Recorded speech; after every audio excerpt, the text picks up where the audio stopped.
నమస్తే, నేను మీ మధు. టీడీపీ ప్రభుత్వం పార్టీ విషయంలో ఎంత స్ట్రిక్ట్ గా ఉంటుందో అందరికీ తెలిసిన విషయమే. ఒక్కసారి పార్టీని కాదనుకుని బయటికి వెళ్ళిన వాళ్ళు తిరిగి రావాలన్నా కూడా తాపత్రయ పడాల్సిందే. అయినా సరే వాళ్ళకి ఛాన్సులు అయితే రావు. అయితే ఇప్పుడు ప్రకాశం జిల్లాలో మాత్రం తీరు వేరులానే కనిపిస్తోంది. ఎప్పటి నుంచో పార్టీని నమ్ముకునున్న వ్యక్తికి మళ్ళీ పార్టీలో ఆఫర్ వచ్చే అభిప్రాయాలైతే ఎక్కువగానే వినిపిస్తున్నాయి. ఇది ఎంతవరకు నిజం అనే విషయాల గురించి రోజు మనం తెలుసుకుందాం. ప్రస్తుతం మనతో పాటు ఉన్నారు సీనియర్ జర్నలిస్ట్ సిఎస్ రావు గారు. వారిని అడిగి మరిన్ని విషయాలను తెలుసుకుందాం. నమస్కారం సార్. నమస్తే సార్, టీడీపీ పార్టీ గురించి అందరికీ తెలిసిన విషయమే. చాలా స్ట్రిక్ట్ గా ఉన్న పార్టీ అని కూడా అంటారు బాబు గారి ఆధ్వర్యంలో. అయితే పార్టీ నుంచి ఒక్కసారి బయటికి వెళ్తే మళ్ళీ పార్టీలోకి రావడం అనేది అది కల్లో మాట. కానీ ప్రకాశం జిల్లాలో మాత్రం కొంచెం తీరు వేరేలా కనిపిస్తుంది అంటున్నారు. ఇందుకు మళ్ళీ పార్టీలోకి రావాలనుకుంటున్న ఆ నాయకుడు ఎవరు సార్? రావాలనుకుంటే ఇప్పుడు ఆహ్వానించే పరిస్థితి లేదు తెలుగుదేశం పార్టీలో. కారణం ఏంటంటే ఒకప్పుడు చంద్రబాబు నాయుడు గారు పూర్తి స్థాయిలో తెలుగుదేశం పార్టీని రన్ చేస్తున్నప్పుడు ఆయన కొంచెం ఫ్లెక్సిబిలిటీగా ఉంటాడు. కొంచెం క్షమించేటువంటి గుణం, క్షమార్హం అని అంటారు కదా, క్షమించే గుణం ఉంటుంది ఆయనకి. ఆయన మీద ఎన్ని ఆరోపణలు చేసినా, పర్సనల్గా ఎంత డ్యామేజ్ చేసినా మళ్ళా తీసుకున్నటువంటి సందర్భాలు అనేక ఉన్నాయి. కానీ ఇప్పుడు లోకేష్ ఆధ్వర్యంలో తెలుగుదేశం పార్టీ ఉంది కొంతమేరకు. సెకండ్ పవర్ పాయింట్గా లోకేష్ గారు ఉన్నారు. సో లోకేష్ గారు ఐడియాలజీ ఏంటంటే 83 మోడల్ తెలుగుదేశం పార్టీ కావాలి అనేది ఆయన యొక్క పాలసీ. ఎందుకంటే 83లో మొత్తం యంగ్స్టర్స్ వచ్చారు. ఎన్టీ రామారావు గారు 82లో పార్టీ పెట్టారు, 83లో ఎలక్షన్కి వెళ్ళారు. ఆ టైంలో ఎవరైతే ఎడ్యుకేటెడ్ పీపుల్ ఉంటారో, ఎవరైతే యంగ్స్టర్స్ ఉంటారో, ఎవరికైతే సమాజం పట్ల అవగాహన ఉంటుందో, ఎవరికైతే సమాజం ప్రజల పట్ల సేవాభావంతో ఉంటారో వాళ్ళందరినీ ఐడెంటిఫై చేసి ఆయన తీసుకొచ్చారు. ఇవాళ బీఆర్ఎస్ పార్టీలో ఉన్నా, లేదా వైఎస్ఆర్ కాంగ్రెస్ పార్టీలో ఉన్నా, లేదా తెలుగుదేశం పార్టీలో ఉన్నా, వీళ్ళందరూ కూడా ఆ రోజు 83లోకి వచ్చినటువంటి కొత్త బ్రీడ్ లేదా వాళ్ళ వారసులు ఎక్కువ మంది. ఈవెన్ బీఆర్ఎస్ పార్టీలో 99% వాళ్ళే ఉంటారు, ఇంక్లూడింగ్ కేసీఆర్ గారు. సో కాబట్టి ఏ పార్టీలైనా ఇవాళ ఆ రోజు 83లో ఆ రోజున ఎన్టీ రామారావు గారు వేసినటువంటి రాజకీయ పరమైన విత్తనాలే ఇవాళ రాజకీయ మొక్కలయ్యి ఇవాళ వృక్షాలుగా ఉన్నాయి. కొన్ని వాళ్ళ వారసులు కొంతమంది ఇచ్చారు. సో అలాంటి పార్టీలో రావడం పోవడం అనేది ఇప్పటి వరకు జరిగింది. కానీ లోకేష్ గారు ఇప్పుడు ఆ తరహా 83 తరహా పార్టీ రావాలి, కొత్త రక్తం రావాలి, కొత్త నాయకత్వం రావాలి, ఇప్పుడున్నటువంటి యువతరానికి కొంచెం వేవ్ లెంత్ కలిసేటువంటి లీడర్లు కావాలి అనేటువంటి ఒపీనియన్ ఉంది. అందుకే 2024 ఎన్నికల్లో మీరు అభ్యర్థుల ఎంపికల విషయంలో కూడా లోకేష్ గారు ఇనిషియేటివ్ తీసుకున్నారు. సో కొత్త వాళ్ళు వచ్చారు.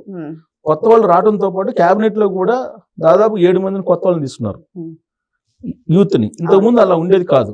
సో కాబట్టి ఇలాంటి పరిస్థితుల్లో మళ్ళా పార్టీ నుంచి వెళ్ళినటువంటి వాళ్ళు తిరిగి రావడం అనేది టఫ్ ఉంది ఇప్పుడు ప్రజెంట్. పైపెచ్చు ఇప్పుడు ఉన్నటువంటి పరిస్థితుల్లో అధికారంలో ఉన్నారు 164 మంది ఎమ్మెల్యేలు ఉన్నారు.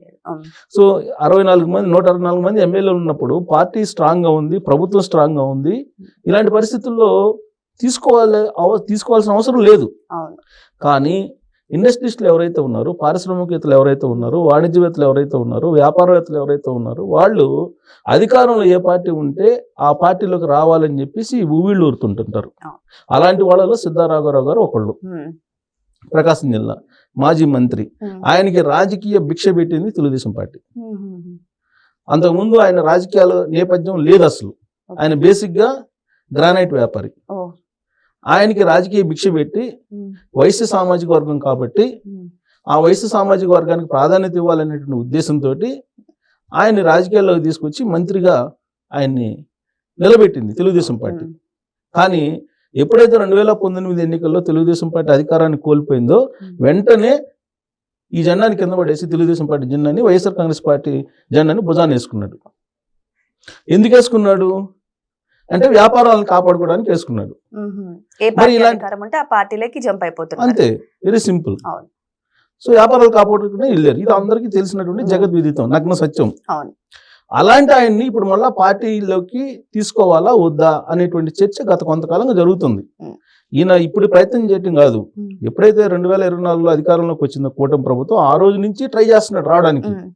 కానీ లోకేష్ గారి అభిమానులు కానీ, లోకేష్ గారి ఫాలోయర్స్ కానీ, లోకేష్ గారిని అభిమానించేటువంటి వాళ్ళు కానీ వీళ్ళెవరు కూడా తెలుగుదేశం పార్టీలో అతన్ని తీసుకోవద్దు అని చెప్తున్నారు. పైగా అక్కడ ప్రజెంట్ గొట్టిపాటి రవికుమార్ గారు మినిస్టర్ ఉన్నారు. ఆయన భారీగా నష్టపోయాడు. ఆ రోజున వైఎస్ఆర్ కాంగ్రెస్ పార్టీ ఇప్పుడు సిద్ధారాఘవరావు గారిని ఎలా ఇబ్బంది పెట్టి పార్టీలోకి తీసుకుందో అదే తరహాలో ఈ గొట్టిపాటి రవికుమార్ గారిని గ్రానైట్ వ్యాపారం మీద కూడా వైఎస్ఆర్ కాంగ్రెస్ పార్టీ అధికారంలో ఉన్నప్పుడు రకరకాలుగా రైట్స్ చేయించి నష్టపరిచింది. అయినప్పటికీ ఆయన తెలుగుదేశం పార్టీలో కొనసాగాడు. అందుకే ఇప్పుడు ఆయన మినిస్టర్గా ఉన్నారు. ఇప్పుడు వాళ్ళ బంధువు దర్శి నియోజకవర్గం అక్కడ ఇన్ఛార్జిగా ఉన్నారు. మొన్న పోటీ చేసి ఓడిపోయారు లక్ష్మి గారని. ఆవిడ ఓడిపోయారు. ఇప్పుడు ఆవిడని కాదని చెప్పేసి సిద్ధారాఘవరావుని తీసుకొని దర్శి ఇన్ఛార్జి ఇచ్చే అవకాశం ఉందా? పైగా ఈయన ఏజ్ 70+ ఏజ్ వాళ్ళని తీసుకొని ఏం చేయాలి తెలుగుదేశం పార్టీ? ఇదే ప్రశ్న లోకేష్ గారి ఫాలోయర్స్ అడుగుతున్నారు. సో కాబట్టి ఆయన తెలుగుదేశం పార్టీ అధినేత చంద్రబాబు నాయుడు గారికి బాగా తెలిసినటువంటి వ్యక్తి. చంద్రబాబు నాయుడు గారిని కలిశారు. చంద్రబాబు నాయుడు గారిని ఎప్పుడు కలిశారు? బుడమేరు వరదలు వచ్చినాయి విజయవాడలో. ఆ వరదల సందర్భంగా ఆయన సహాయం చేయడానికి ముందుకు వచ్చారు, డబ్బులు ఉన్నాయి కాబట్టి. సరే వచ్చిన సందర్భంగా చంద్రబాబు గారిని కలిశారు. కలిసిన తర్వాత పార్టీలోకి వస్తానని చెప్పేసి అడిగారని చెప్పి ఆ రోజు వచ్చినట్టు న్యూస్. సరే ఈయన ఏది చెప్పరు చంద్రబాబు గారు. ఎవరు పోయి అడిగిన ఏది చెప్పినా వింటారు. విన్న తర్వాత చూద్దామమ్మా అంటారు. ఇదే సమాధానం అందరికి ఇదే ఉంటుంది. ఓమ్మా చేద్దామమ్మా చూద్దామా అంటారు. సో అప్పటి నుంచి నేను తెలుగుదేశం పార్టీలోకి వస్తున్నారు సిద్ధారాఘవరావు గారు అని చెప్పి ప్రచారం మొదలైంది. కానీ ఇవాళ వరకు అది సాకారం కాల. ఇప్పుడు మళ్ళీ గత 2-3 రోజుల నుంచి ఉధృతంగా తెలుగుదేశం పార్టీలోకి వస్తున్నారు అనేది వినిపిస్తుంది. దీంతో అక్కడ ఉన్నటువంటి గొట్టిపాటి రవికుమార్ గారి అనుచరులు, వాళ్ళ అభిమానులు ఆయన్ని తీసుకోకూడదు, ఆయన వద్దు మనకి అనేటువంటిది వాళ్ళు ప్రచారం చేస్తున్నారు. పైగా ఈయన దర్శి నియోజకవర్గంలో నెక్స్ట్ టికెట్ నాకే అని చెప్పి ప్రచారం చేసుకున్నాడు చేరకుండానే. సో ఇలాంటి పరిస్థితుల్లో డిస్టర్బెన్స్ అయితే తీసుకురారు కదా పార్టీలో. పైగా ఇప్పుడు ఆయన్ని తీసుకుంటే అదే జిల్లాకు సంబంధించిన కరణం బలరామకృష్ణమూర్తి గారిని కూడా తీసుకోవాలి. ఆయన 70+. ఇలాంటి వాళ్ళు రాష్ట్రంలో దాదాపుగా 30-40 మంది ఈ 70+ బ్యాచ్ ఉన్నారు. ఏది తెలుగుదేశం పార్టీలోకి రావడానికి, తెలుగుదేశం పార్టీని వీడి వెళ్ళినటువంటి వాళ్ళు, ఆ రోజున వైఎస్ఆర్ కాంగ్రెస్ పార్టీకి వెళ్ళినటువంటి వాళ్ళు. పైగా తెలుగుదేశం పార్టీలో గెలిచి కరణం బలరామకృష్ణమూర్తి గారు వైఎస్ఆర్ కాంగ్రెస్ పార్టీ వైపు ఉన్నారు. అప్పట్లో ఇది వల్లభనేని వంశీ లాగా జగన్మోహన్ రెడ్డి గారి వైపు ఉన్నారు. సో ఆయన కూడా ఇప్పుడు తెలుగుదేశం పార్టీలోకి రావాలనుకుంటున్నారు, ఆయన కొడుకు రాజకీయ భవిష్యత్తు కోసం. ఇప్పుడు సిద్ధారాఘవరావు గారు కూడా ఆయన కొడుకు రాజకీయ భవిష్యత్తు కోసమే ఈ ప్రయత్నాలు చేస్తున్నారు. కాబట్టి వీళ్ళని 70+ వాళ్ళని, లేదంటే పార్టీ కష్టాల్లో ఉన్నప్పుడు, లేదంటే సంక్షోభంలో ఉన్నప్పుడు కాడి కింద పడేసి వెళ్ళిపోయినటువంటి వాళ్ళని తీసుకునేటువంటి పరిస్థితి ఇవాళ లోకేష్ గారి నాయకత్వంలో లేదు అనేది పార్టీల అంతర్గతంగా జరుగుతున్నటువంటి చర్చ. కానీ ఇలాంటి వాళ్ళని పార్టీలోకి తీసుకుంటే కష్ట సమయంలో వదిలేసి వెళ్ళిపోయారు, వైసీపీలో చేరారు.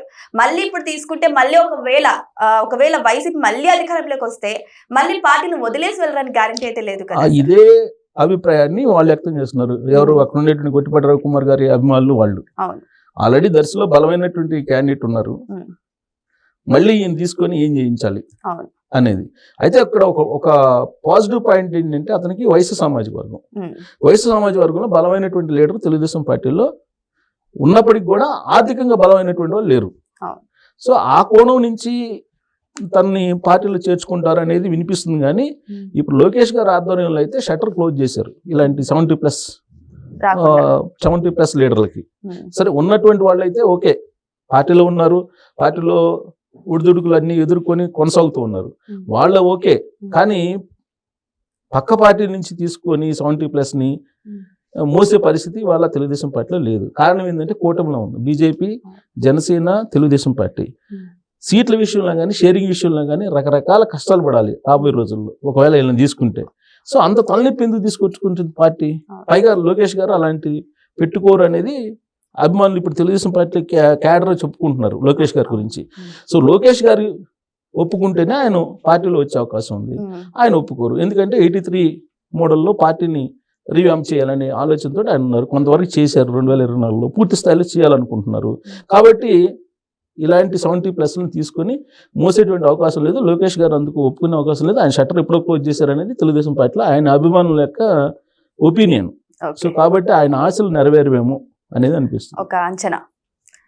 సో ఏదేమైనా సరే ఇప్పుడు 70+ అంటే ఎవరైతే సీనియర్ నాయకులు ఉన్నారో టీడీపీని వదిలేసి వెళ్ళిన వాళ్ళు చివరికి తిరిగి వాళ్ళు అదే గూటికి చేరాలని అయితే నిర్ణయించుకున్నారు.